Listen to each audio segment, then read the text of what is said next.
Hi, it's story time. Let's read story 4.7.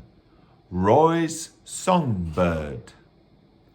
I can see Roy's songbird on the front porch of a girl's house. It chirps a song for the girl. The bird's first song is as good as its last song.